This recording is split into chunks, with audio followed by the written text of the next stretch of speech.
Espn Fc Studios. In today's edition of the show, I'm Sebastian Salazar. So much to look forward to this weekend. Archie Rintat, Jan Fjortov going to join us in just a few minutes with a look ahead to Der Klassiker Bayern Munich and Borussia Dortmund. But let's start in the Premier League. Something that hasn't happened in 32 years. Southampton, that's right, Southampton are atop the table.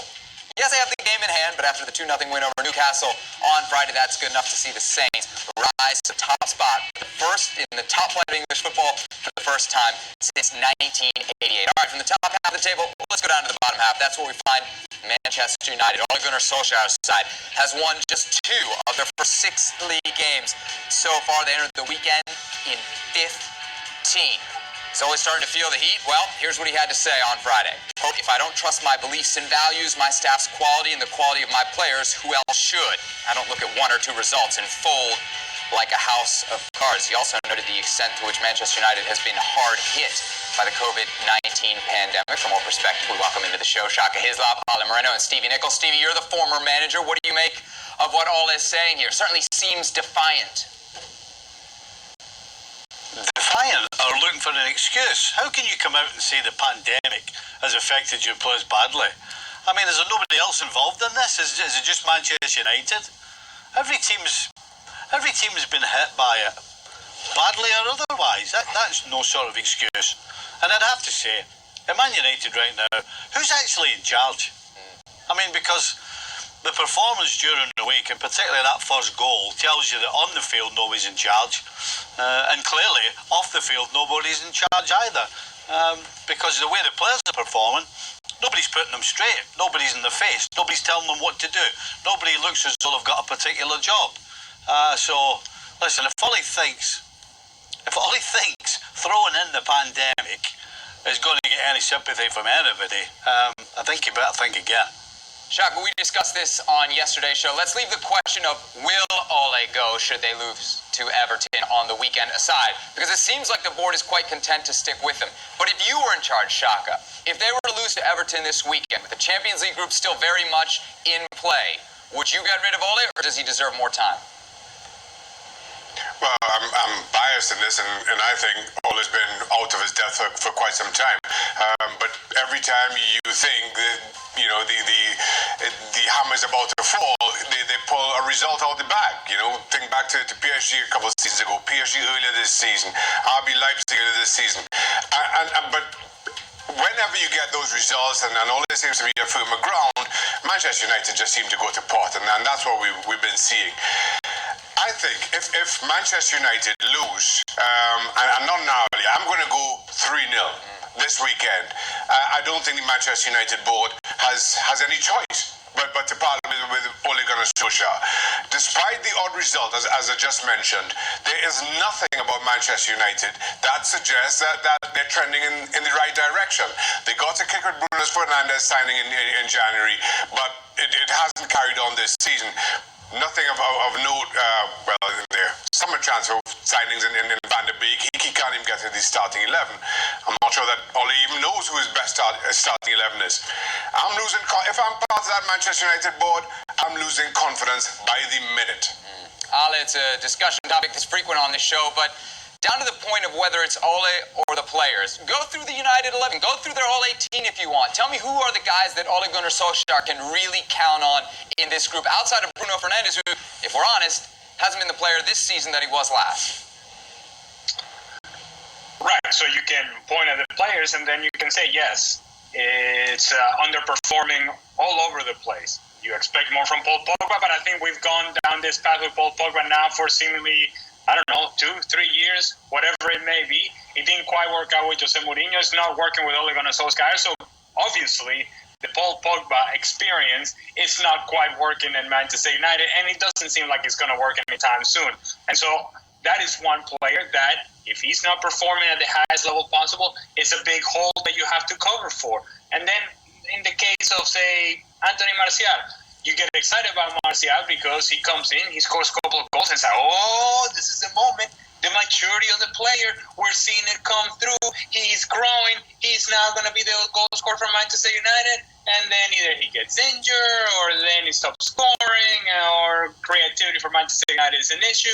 and we go backwards and forwards and backwards and forwards. And I think that's a story for Manchester United as a whole, but certainly for the players involved. The case of David De Gea, last year, a real struggle. The year before, trending towards a struggle. This year, better. And that in itself is Manchester United, is a little bit better, a little bit worse, a little bit better, a little bit worse. And it goes from every single line in this team, from the back to front. In the end, what you have is inconsistency, and so therefore you see inconsistent performances, individually and as a group. And that's on the players, yes, but that's also on the coach, and it is his responsibility to make sure that he can get the very best out of these players. We said that about Jose Mourinho at the time, and it's fair to say about Ole Gunnar Solskjaer at the time.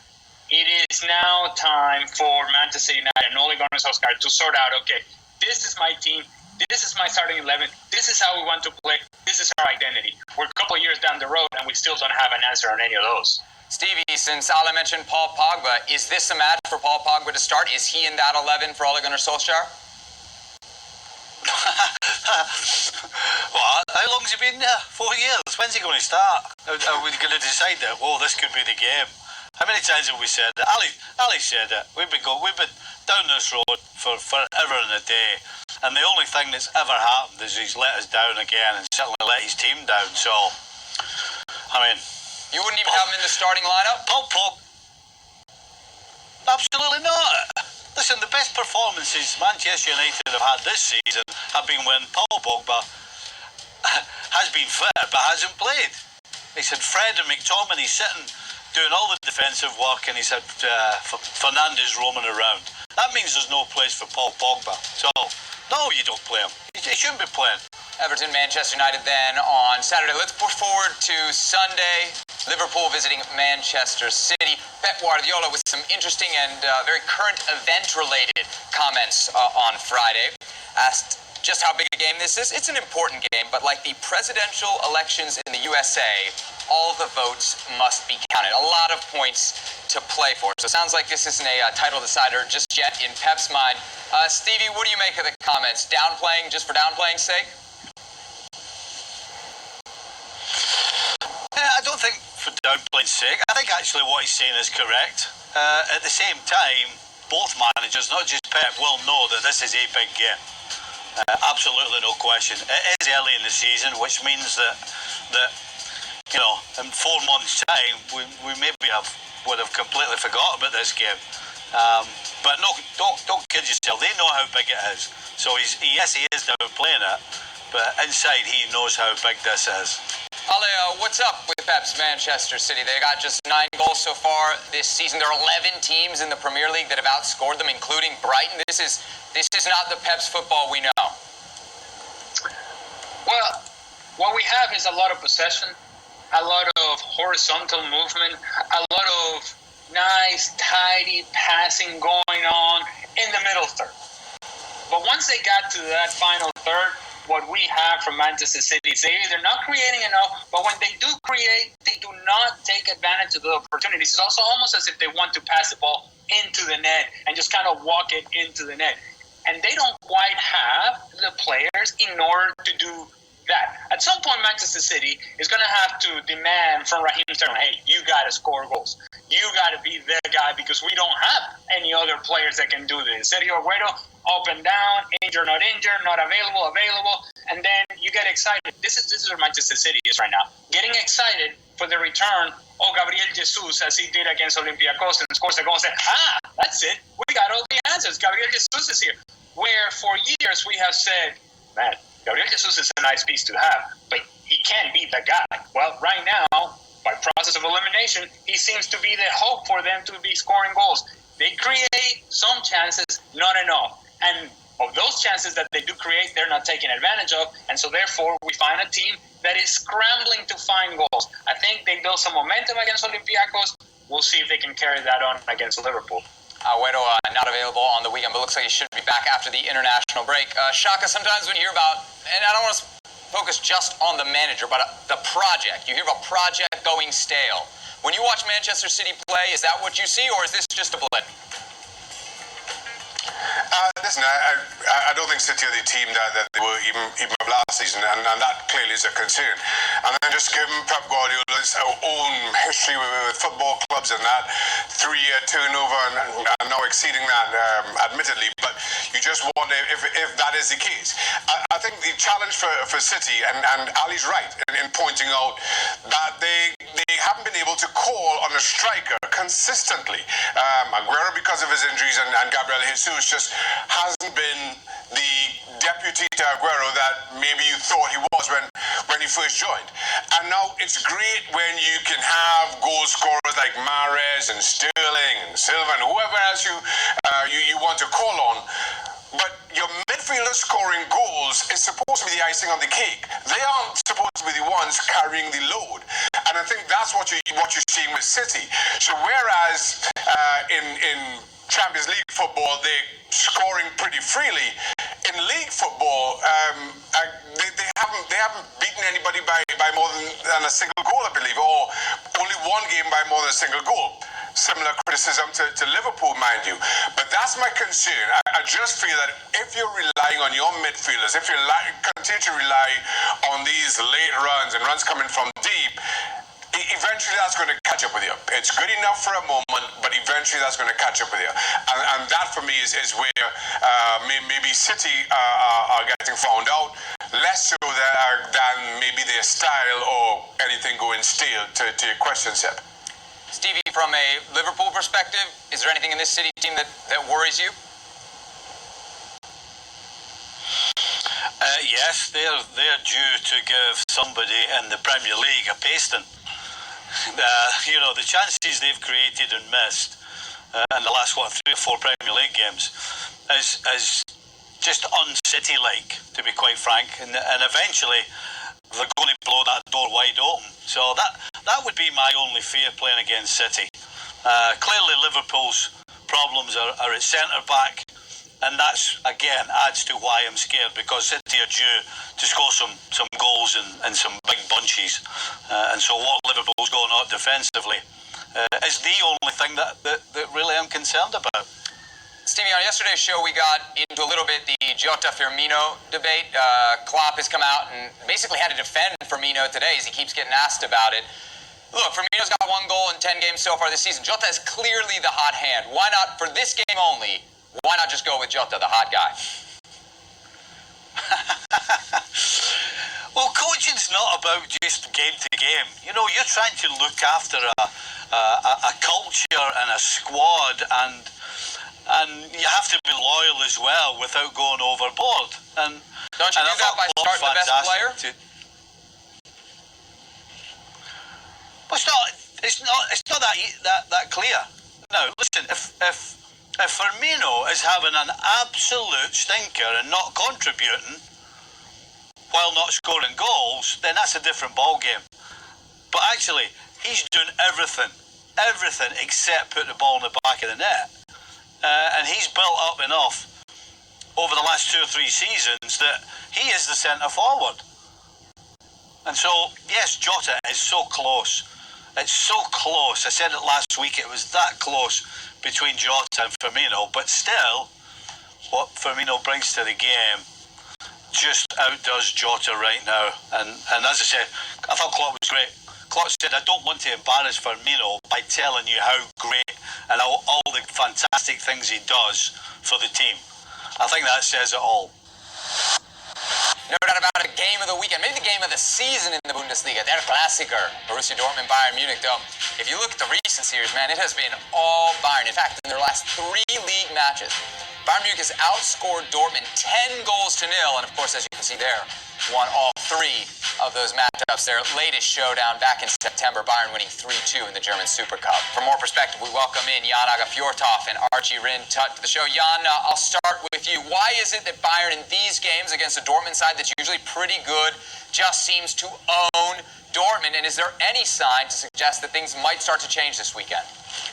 Well, first of all, at the moment, Bayern is the best team in the world. So if you could call it the Klassiker, you could call it derby, you could call it a big game, they would probably win every game at the moment. And yes, there are some signals that they can do it. I think that there are some signs of Bayern getting him a bit more tired, meaning that, for example, against Salzburg, they just exploded in the 79th minute and not from the start, winning 6-2 in the Champions League. I was watching that game and I thought, what is going on there? I mean, I wanted to compliment Jesse March and Salzburg for doing a great game, and it was 6-2 at the end.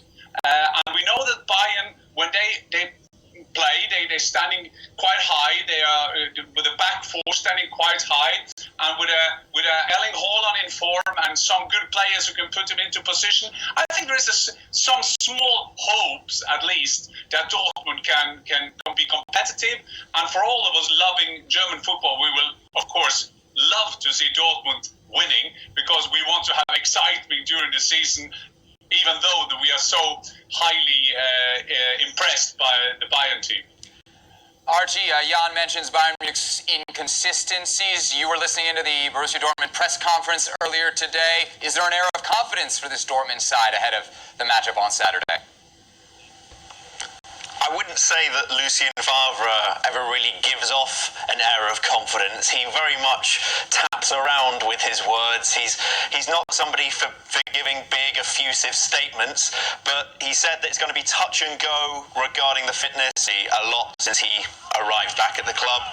But also it's a question of, are they going to go with the back four? I think that all the tendencies are that they will, and the last time that Dortmund played a back four against Bayern, it didn't end up too pretty.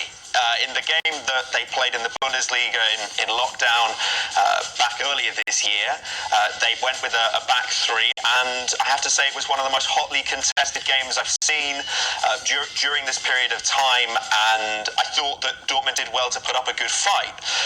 I think Erling Haaland is the key player here. When he gets his chance, will he take it? He took one of them in the Super Cup against Bayern, but there was an excellent save that Neuer made in a one-on-one opportunity after that, and there was also a half chance. I think it's hard to say that he should have scored it in the first minute of the game in the Bundesliga that they played last season, that it didn't quite work out for him. So I'm intrigued to see how he prepares for this, because all signs point to him being a player for the big moment. Jan, is Erling Haaland set up for a big match tomorrow, just given his speed, given the way Bayern Munich play? You mentioned the high. Still this season, he looks like he's improved his game. I mean, we know about his ability to get space for himself. His timing of run excellent, but I like the way he's developed also into a player that can keep the ball. He's also a team player. Sometimes you see goal getters like myself 100 years ago. When I was one against a goalkeeper, I will never pass. I will never see my teammates being in better position. But Erling Haaland got that, and I think that we've seen that this season that he has taken into another level, and he will love these kind of games, because that's why he's in there. He loves his football, great attitude. For him to play Bayern, that is, I guess, for every Dortmund player at the moment, they should feel this challenger role. They should go for, they are playing against the best team in the world, and they're playing them home, and they got some of the biggest talents in the world. So, I mean, that is a great basic for a great game tomorrow. Archie, from the outside, you look at Borussia Dortmund, we kind of I know not from the inside, but from the outside, we kind of judge them on how they stack up compared to Bayern Munich. If they do lose this weekend, let's say it's a heavy loss against Bayern Munich, would Lucien Favre be in any real pressure for his job? I don't think it'll go that far. We've seen Lucien Favre throw the towel in before himself when things have been bad at previous clubs. When Borussia Mönchengladbach lost the first 5 games of the season back in 2015, Lucien Favre stepped down and Gladbach tried all they could to stop him from going. If he was to do something similar in Dortmund, albeit I think we're a long way from that right now, then I don't know whether Dortmund would put up the same kind of fight. His contract is up at the end of the season, and I would say that there's very lukewarm interest from Dortmund on renewing that. If you want to keep your coach, you're going to sign him up for another year. You're not going to let his contract run into that final year of the deal. So I think that Lucien Favre has done an okay to good job with Dortmund. We've seen before how with Peter Bosch and with Peter Stöger that this is not an easy job to find the right balance for, and Dortmund have consolidated their place as Germany's second power. But to take them on to the next stage, it feels like everything's a little too passive for Dortmund's liking. And even though they've kept 4 clean sheets in their last 4 games, they've not conceded at the Signal Iduna Park yet this season. The first time they've gone 4 games at home without conceding in 9 years. There's just something, it feels like there's lacking in terms of the amount of players that they have with quality going forward and the amount of entertainment that that's providing. Archie, other side of the managerial coin, of course, Hansi Flick. You were listening to his press conference earlier today as well. What are some of the big decisions he faces? Well, for a start, Benjamin Pavard didn't train today and has not travelled to Dortmund, according to Bild over here. So that would mean that Bouna Sarr will start at right back. He's done okay so far. I think he's made a good impression in the few games he's played. But the real decision that I think he's got to make is which of his wingers does he leave out? Will it be Serge Gnabry, Leroy Sané or Kingsley Coman? And I would say that given the noises he's made about Leroy Sané, I can see him opting for Kingsley Coman and Serge Gnabry. I think that Leroy Sané is still finding his way into this Bayern side and still finding his way in pretty well. If you saw the goal he scored from distance against Eintracht Frankfurt the other week, you could hear the Eintracht Frankfurt goalkeeper Kevin Trapp saying he's going onto his left foot. He's going onto his left foot and still he slams it in from 20 yards. But I think that what with the way that Coman's performed in big games recently and also the same has to go for Gnabry, I think that will give them the edge in that respect. All right, thanks so much, guys. Dan, back on